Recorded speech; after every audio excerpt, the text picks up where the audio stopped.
Hello, my Aloha tribe, and welcome to the Aloha Perspective. I'm a little late today, but I am here now. Yay, I'm here.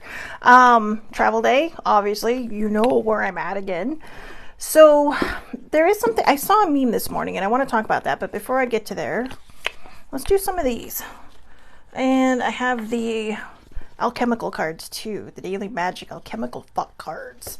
But also, well, it's not morning anymore, but the morning mantras. So get to that one first. You know what? He's been upside down for some reason. It's just bothering me. I know. So weird. So anyways, alrighty. There we go.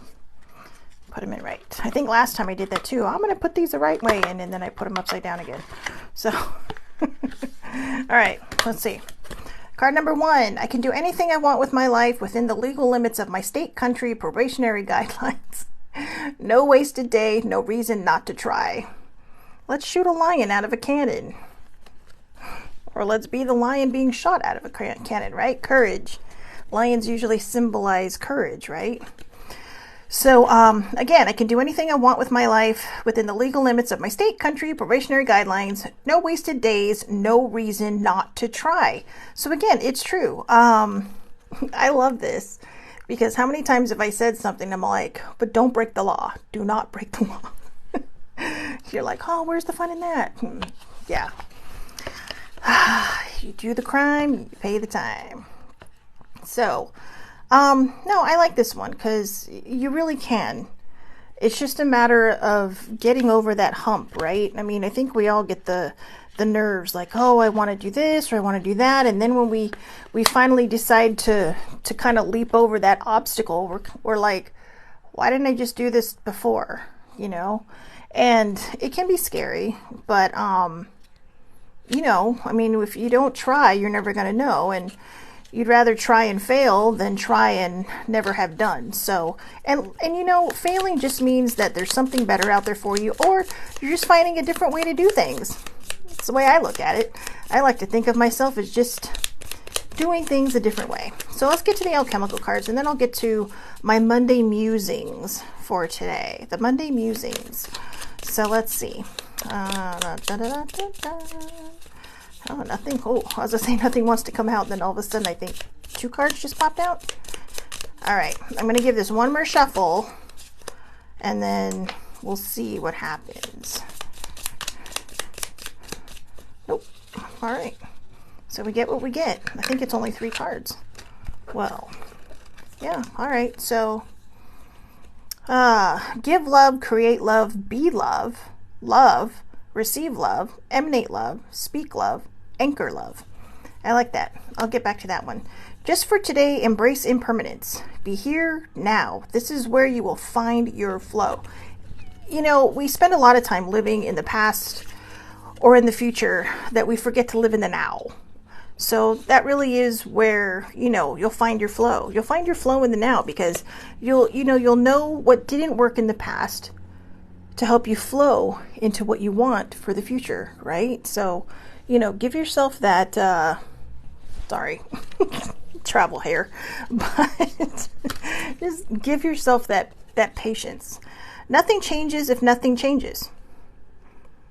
Marinate your mind on that for a day. Well, I guess half a day now because tomorrow's show will be back at 8:30 a.m. But nothing changes if nothing changes. So if you don't change, how can you expect other things to change? If you are constantly sitting in a negative mindset, how do you expect your mindset to improve? Right? We talk about this a lot. Regardless of whether or not you believe in the law of attraction, it believes in you. Okay, it does believe in you because it's a vibration. So what you're constantly putting out there is exactly what you're going to get back.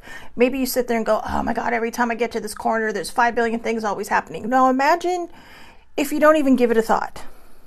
Count how many times that you've given it a thought and that exact thing has happened versus the times where you just kind of maybe drive up to that corner without thinking because maybe you got something else on your mind. Maybe you have, you know, fun plans on your mind and then you go right through that corner and you're like, oh.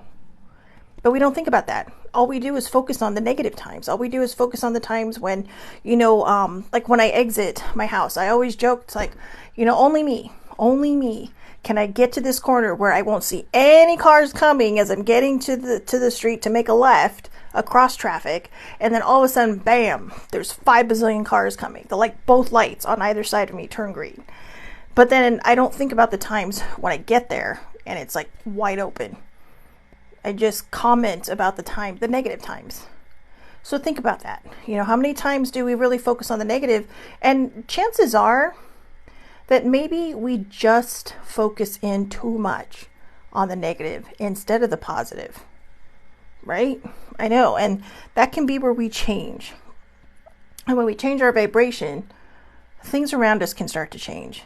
Now, that doesn't mean that, again, like I've said a million times, it doesn't mean bad things don't happen. What it means is that we deal with it better. We don't let it kill our vibrational buzz, our happy buzz. Not a buzz like when you're drinking, but our happy buzz, or just our, today's a great day buzz, right? We just deal with it and go, well, that's okay. It happens. It happens. So think about that for a while. All right. Marinate on that. So give love. I like this card. I like this card because tomorrow is Valentine's Day. So, and if you're single like me, don't fret. I mean, I'm actually in San Diego because Dad's throwing a little soiree for all of us single people, or, people who don't have any plans tomorrow. And I'm excited because there's chocolate tequila. I know I've never had chocolate tequila before. I didn't even know they made that stuff. But my dad took a little trip to Mexico on a cruise and came home with it. So it's like, ooh. That's definitely worth the adventure down. That's worth the travel day. So, yeah, we'll see what happens, right? So instead, I'm drinking my green tea, which looks like pee. Hey, it's green tea. I can't help it. It does not look green, but it's green tea. So anyways, give love, create love, be love. Right in the center is love. Receive love, emanate love, speak love, and anchor love. All these different things. We can give love.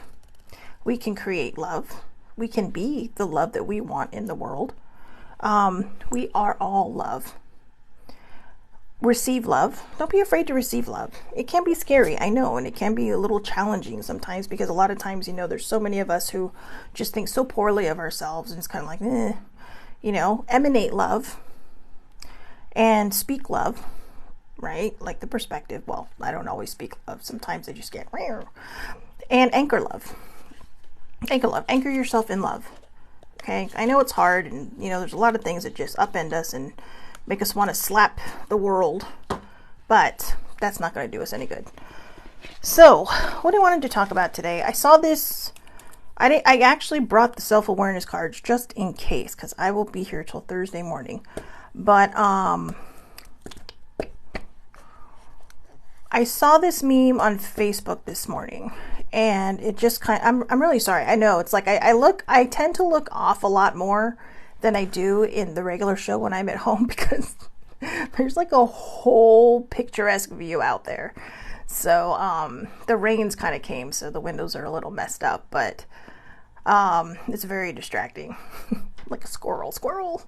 I'm sure there's a bunch of squirrels out there, but anyways, so I saw this meme this morning, and I really, really liked it. It really kind of hit home for me and my own personal healing journey. And a friend of mine on Twitter yesterday, or somebody I follow on Twitter, actually posted something like, when I look back, I see how, and I look back at my bad days, something about remembering how they used to be bad years. So, there's a time when, before we start healing, we really get into this place where it's like, all we can think of is,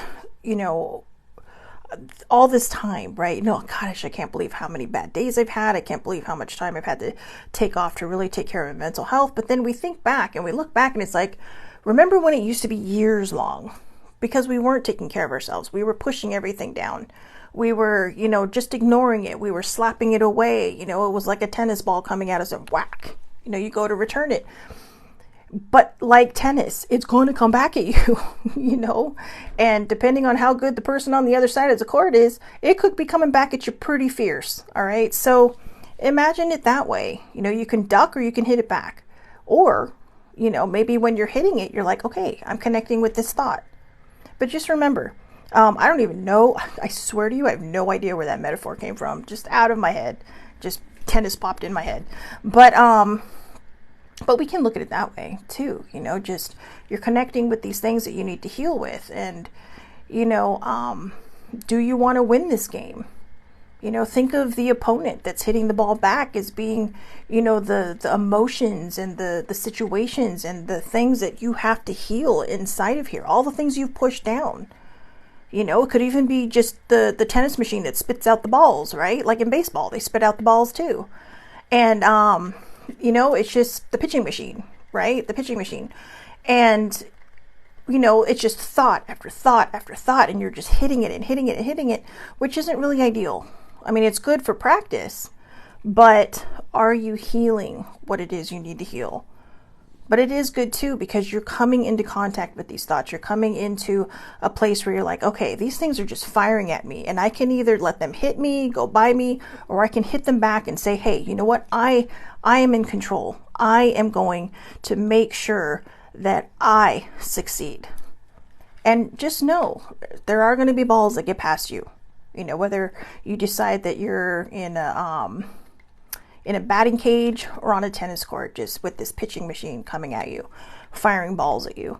And I have to tell you though, I'd rather get hit by a tennis ball than a baseball. Well, I guess depending on who hits it, but baseballs are pretty damn hard, and I've been hit by a baseball in the ankle before. So, well, see, rambling. Anyways, oh,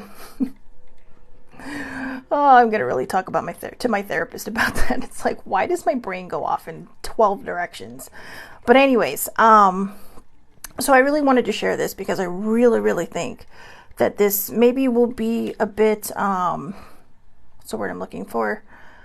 I think it'll be helpful as kind of a guideline on a healing journey. And, you know, last Thursday and Wednesday, I was talking about shadow work and doing shadow work and all these different things. So perhaps this could also be a new perspective to add to that work. So the meme, and I have no idea who wrote it. I just saw it and copied it down. There's no name on the thing. So to work on yourself is the best thing you can do. Accept that you are not perfect, but that you are, capital A-R-E underlined, enough. And then start working on everything that destroys you. Your insecurities, your ego, your dark thoughts. You will see in the end, you're going to make peace with yourself. And that's the greatest thing in the world. So to work on yourself is the best thing you can do. That's where, you know, kind of where we were talking about shadow work, where that came in. And the shadow work it's about getting into your unconscious, not your subconscious, your unconscious. And I finally understand the difference. Freud was very subconscious. Carl Jung was very unconscious. And by that, I think what he was saying is, you know, the subconscious, you're aware of what's going on in your subconscious, because it's kind of like your spidey instincts, right? In my interpretation, I don't know if that's the real interpretation or the actual interpretation, but in my interpretation, the subconscious is kind of, you know, that little voice in your head going, you know. But your unconscious part of you is the part that kind of stores all the stuff. It's where we hide our pain. It's where, you know, when I talk about the floof, right, that I write about, when I first started my healing journey on shadow work back in December 2021, I called my inner child or my inner consciousness the floof. And that's where the floof hides. The floof hides in your unconscious, and so you think, oh, okay, you know what? Everything's going fine in there. You know, who needs an inner child? I'm not a child anymore. But your inner child is what makes you playful. It's what, you know, tells the dumb jokes. It's what reminds you to have fun in a lifetime filled with, you know, mostly adulting.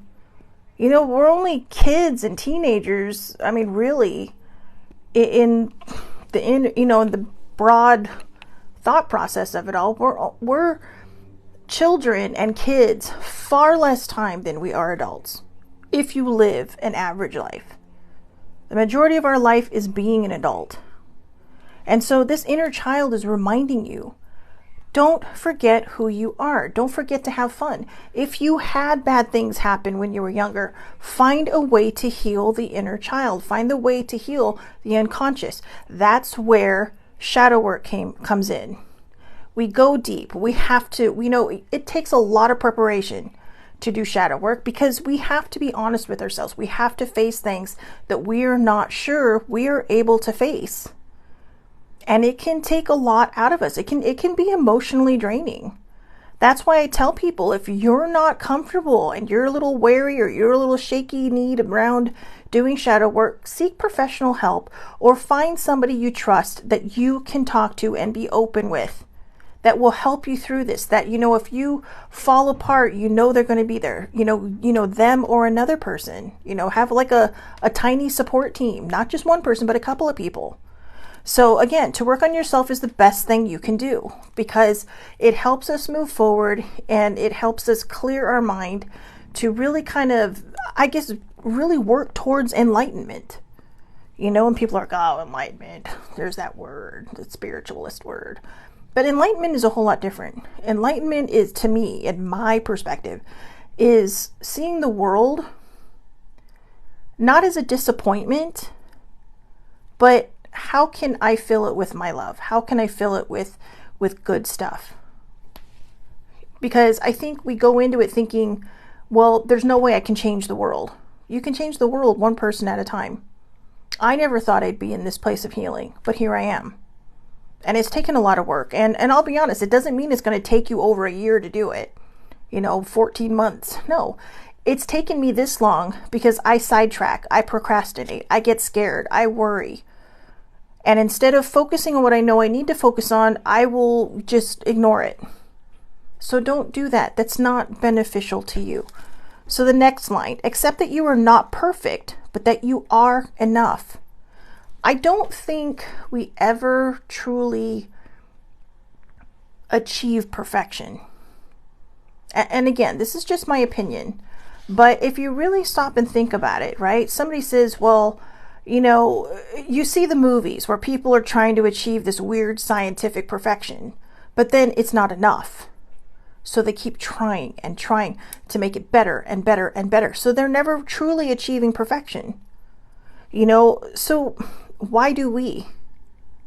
Why are we shooting tongue-tied. Why are we shooting for perfection? Do we think that it's going to make someone see us better? Do we think people are going to put us on their shoulders and, carry us off a field? We can go back to the story Rudy, right? The one with Sean Astin. It was a movie, but it was based on a true story. And I don't know if anyone has been carried off the field, but as of the making of that movie, no one else had been carried off the field since Daniel Rudiger. And the whole thing was, the reason is he only played one play or two plays. And the second one actually got him into the book, officially marked him in the book as having, executed a play. And I'm not sure how that aligns with the true story, but I know that in order for them to make a story about this guy, it had to be something big, but he never gave up. He never quit. He never quit. And when he wanted to quit, the right people helped him not to quit. That's a support group. That's a support team. Because, sometimes it can get to that point.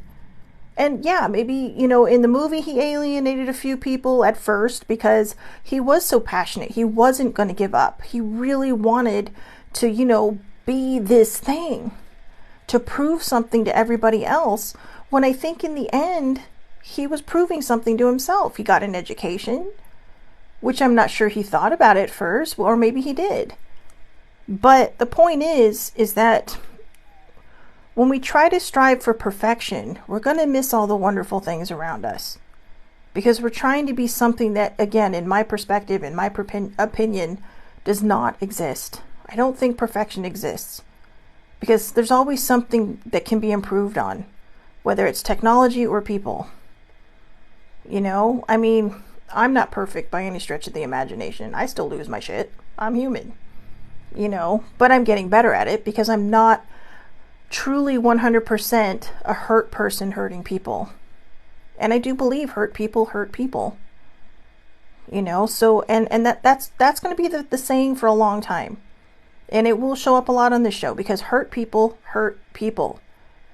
And they don't mean to, but then you backpedal and then you're like, I'm really sorry, but then you can't fix what you've already done. So when we start to work on ourselves, when we start to really zero in on what it is that's hurting us, we're able to move past that, find a place that we can heal ourselves so that we're not constantly hurting other people because we're in pain. We're fixing that. So just remember, you don't have to be perfect, but just know you are enough. Okay? Now, accept that you are not perfect, but that you are enough, and then start working on everything that destroys you. Your insecurities, your ego, your dark thoughts, all these icky things, right? Insecurities, that's a number one destroyer, I think, of people. That's a number one destroyer of relationships. When, we don't trust somebody enough, or maybe bad things have happened in previous relationships, and we just project that pain onto something new, whether it's a relationship, a friendship, family relationships. Just because somebody did one thing to you doesn't mean this person's going to do it. But our insecurities get the best of us. Our insecurities sit there and our ego tells us, yeah, but what are they doing now? And it makes our mind go crazy and wild. But you know what? When you have that love for yourself, even when somebody hurts you, yes, it will hurt. Yes, you will probably grieve it, but you will probably come around a lot quicker to saying, wow, you know what? At least I don't have to deal with that anymore. At least that's not my issue. That's not my problem anymore. And don't doubt yourself. If you figure, how did I not see this? Love makes you do funny things. Love makes you do stupid things. Trust me, been there, done that. So, and it's for a lot of different people, again, whether it's a romantic relationship or a friendship, sometimes we just do stupid things to make the people around us happy because our insecurities do get in the way. Our dark thoughts get in the way. Don't worry about what somebody else is doing right now. Okay, because why? There's nothing you can do about it. Not in this moment. And chances are, 9 times out of 10, your brain is going in a direction that's not even true or even close to the truth of what might be happening somewhere else. We let our insecurities rise up because we lose our touch with self-love. When we love ourselves enough, we love ourselves enough to know that we are making the right choices, that we are going to listen to our spidey instincts. And, maybe we do have to call somebody out on something. And if we do, and we find out that it's there, you get to decide how you choose to move forward. But just remember, you deserve good things. So you have to assess the situation. You have to look at the situation and say, is this working for me? Is this not working for me? And you get to decide. Don't let somebody else talk you into something that goes against what your decision is. Unless, of course, you're knee-jerking and you're just deciding from a place of insecurity. You're letting your ego get in the way and the dark thoughts get in the way. Take time to breathe, give yourself compassion, grace, empathy, and patience. Most of all, patience. All right? When you start having these dark thoughts, maybe get out a journal and write it. I know everybody's like, what is it with you and your effing journals and blah, blah, blah, because it gets it out of here. Like the Harry Potter thing where he pulls the thought out and puts it in the little thingy. I forgot what it was called, where you can see the memory. But anyways, not my point. It's like a brain dump. It's a brain dump. It's just simply what it is. Even if nothing you write down makes any sense, you could just write 1,000 different words down. Even if it's like a bazillion swear words. Just write it down. And if you want, if you need to be angry about it, be angry. It's going to help you get it out. It's going to help you get it out. Or exercise. Maybe you have a punching bag or something at home, or just something to take your mind off of the insecurities, the ego, and the dark thoughts. All right. The next line, you will see in the end, you're going to make peace with yourself. And that's the greatest thing in the world. So once you start working on all the things that destroy you, like your insecurities, your ego, and your dark thoughts, you're going to see things start to change. The way you deal with things start to change. Not everything seems so dire. Not everything feels like it's the end of the world. Not everything feels like, you just want to crawl into a corner and hide and turn off the lights and throw away the key and just, sit in the dark so nobody can see. You don't want to always be invisible. I mean, I sometimes I feel invisible in a crowded room. But there are times when I choose to be invisible in a crowded room because I do like to people watch. I do like to just watch how people interact with one another. And it kind of just, and I don't know if that's my writer's mind or if it's just fascinating, because there are people that I watch with such awe, how they just open up and talk to people. Because I've always been so shy and I've always struggled with that because my insecurities, my ego, and my dark thoughts get in the way. What if they think I'm stupid? What if they think I'm dumb? What if I say something stupid? What if I say something dumb? Who cares? If they judge you, that's their problem, But just remember, if you're worried about that, imagine somebody talking to you. What if they're afraid to talk to you because they're afraid that maybe they'll say something dumb or maybe they'll say something stupid? And you're probably sitting there going, no, it's okay. I'm listening. Just imagine that other person that's sitting across from you feeling the same way as you are, because chances are they might be. Maybe not 100%, but they might be, or maybe if you're on a date or something and you're trying to impress somebody, the last thing you want to do is say something stupid, but just be yourself. Just be yourself. Anybody with half a brain can tell when you're nervous. Anybody with half a brain can tell when you're, kind of like, because everybody's nervous in that situation. But just be yourself. Because eventually, as you're being yourself, you're not trying so hard to be somebody that you're not. And then the true you comes out and you feel more comfortable. Because you're seeing the person across from you is not reacting with, complete, bleh, not with disdain or like, oh my God, this person's crazy. No. They're probably sitting there going, oh, okay. And maybe they're thinking, wow, so this person's being themselves, I can be myself. Sometimes I'm a bit much, I admit. Or I'm not enough. Sometimes it's hard for me to talk to people and I sit there and it's just like, because I get nervous and I get worried and then I think I'm being stupid. And that's something I need to work on. But I've noticed as I heal more, it does get a little bit easier. I do find myself talking to people a little bit more. Not a lot, but a little bit more. Sometimes, I do sometimes run hot and cold. And it's not intentional, but that's going to happen on your healing journey. There are going to be things that come up or maybe trigger you, and you have to figure out how to deal with it in the moment. Or if you're like me and you have that dinged up mental health, you just fake it till you make it. And then when everything's done, you can go home and decompress and get all that crap out of your head. But I tell you, when you do the shadow work, when you work on yourself, and you accept that you are not perfect, but that you are enough, that you're amazing just the way you are. And then you start working on everything that destroys you, whatever it might be, including your insecurities, your ego, your dark thoughts. You are going to see in the end that you are going to make peace with yourself, because it's self-love. It is straight up self-love. You are going to see that you are this pretty spectacular person. Maybe you have friends or family that say, oh my God, you're so funny, or you're so awesome, you're so this, or you're so that. And you're like, no. And maybe in your heart you feel that way. But when other people compliment you, you can't say, okay, well, thanks. Thank you. That means a lot to me that you said that. I was called inspiring by somebody who, believe it or not, I've been following their broadcast since they were on the radio. And I was like, wow. I was telling older sibling, I said, hey, so-and-so said that I'm inspiring.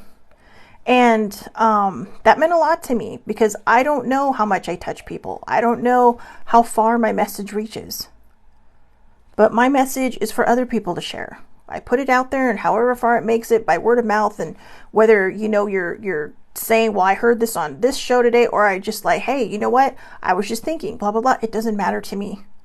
I don't need the credit. What I put out there is something that I think the world needs. And I'm not the only one doing it. There's a lot of people out there, including this person, that does that. And, it's very inspiring to have someone with a very much larger audience than I have, say something that kind. So I said thank you. And for once in my life, when I said thank you, I was like, wow, thank you for the kind words. That means a lot to me. And I'm realizing now that when I answered that way, it's like, whoa, I really did mean that.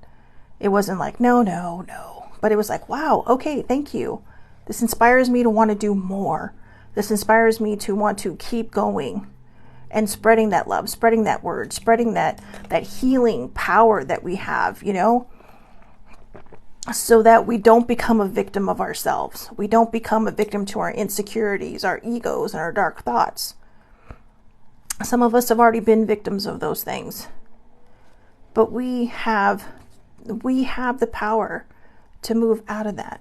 We have the power to, you know, see ourselves in a place where we're making peace with ourselves. You know, that, you know, this is the greatest thing in the world, to make peace with yourself. You have to spend every single moment of your life with you, right? Why not make it a good one? Why not make it a good relationship? If you're in a bad relationship, you wouldn't want to stay in it, right? So why would you want to treat yourself poorly? Because that's exactly it. If you're in a relationship, are you treating that person with kindness and dignity and grace? If you say yes, ask yourself, are you doing the same for yourself? Are you treating yourself with kindness, dignity, and grace and integrity? And if you're not, figure out how to change that. Figure out how to move forward in that healing so that you can live a more, I want to say, a fuller life. Some people say, well, I'm already living a fuller life even though I push all this down. Maybe you are. But are simple things upsetting you, or simple things making you mad? Because if it is, that may not necessarily be what's making you mad. It's all this pain inside of you that you pushed down and decided not to deal with that might be what's coming up. And this is how it's coming out. You know, it's coming out in a whole different way than how it went in. And it's just because it's like letting off steam. You know? So, I'm going to read this one last time. I will put the meme in the comments on Facebook. I don't think I can get the meme on YouTube. So if you want to see it, you can find it on Facebook. And I will post it to both of my accounts on Twitter, GoalieFan1973 and at Shellbell's Quest on Twitter.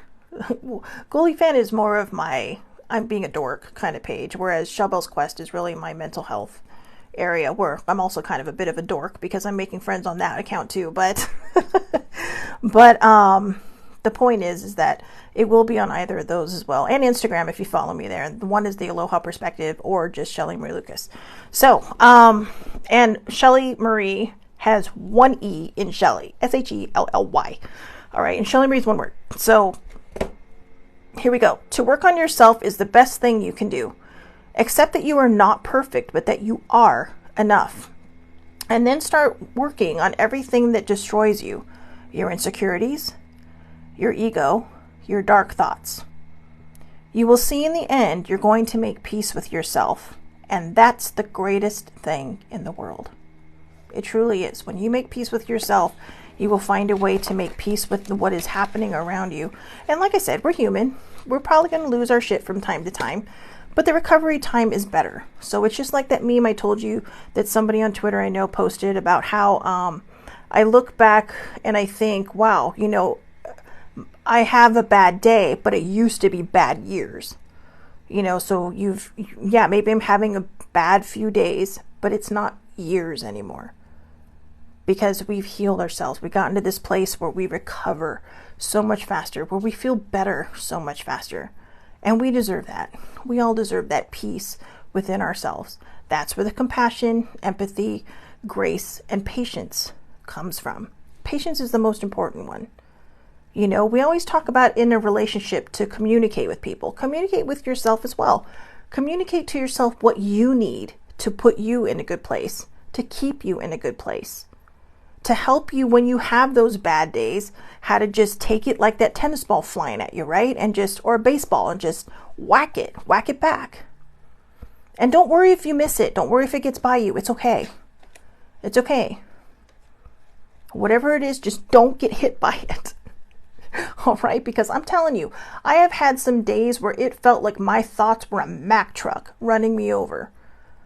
And, you know, think of the Mack truck in Cars, right? In the Cars movie, Mack, where he's just, he's so big. He's so big.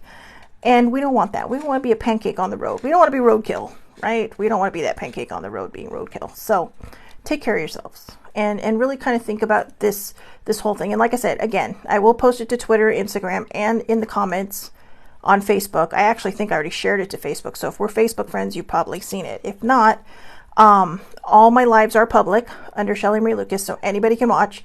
It will be in the comments. Okay. So again, I will see everybody back here tomorrow, 8:30 a.m. Pacific Standard Time, Facebook Live. Tomorrow's Valentine's Day. I know. And again, I promise you, if you are single, don't fret. All right. Don't be sad. I know it's hard. It does get lonely. I get it. I'm single. I understand. But you know what? Get together with some friends. You know, if there aren't any friends, because maybe they're all taken, do something fun with yourself. Watch a movie. You know, get your favorite food and sit down and watch your favorite stuff. You know, go for a drive. Go to the beach. You know, or, well, I can go to the beach. But, you know, do something that brings you joy. You know, have a date with yourself. And don't let anyone judge you. There's always judgy people in the world, but it takes a lot of courage to take yourself out on a date and not worry about what anybody else thinks. And I personally think that is extremely empowering. So do something nice for yourself. And even if you do have somebody, do something nice for yourself anyway. All right. So, because in my personal opinion, Valentine's Day, if you're a couple, should be every day. That self-love, that respect, that mutual love and respect should be every day, not just one day of the year. And for all of those girls out there like me who love chocolate, just remember, the day after, all the Valentine's candy, it's on sale. That's right. So again, hey, there's always a bright side somewhere. Have a great day, everybody. I'll talk to everybody tomorrow. Again, 8:30 a.m. Pacific, whatever, Pacific time. I never know. I mean, the clock changes and it doesn't change, and I'm just so tired of trying to figure it out. I'm sorry. My tongue is just twisting today. But whatever it is, Southern California time. Tomorrow, 8:30 in the morning. So Pacific time. And I will see you all back here. Tomorrow's Tuesday Thoughts, and I'll see what I can come up with. All right. Have a great day, everybody. Thank you so much for watching, and I will talk to you tomorrow.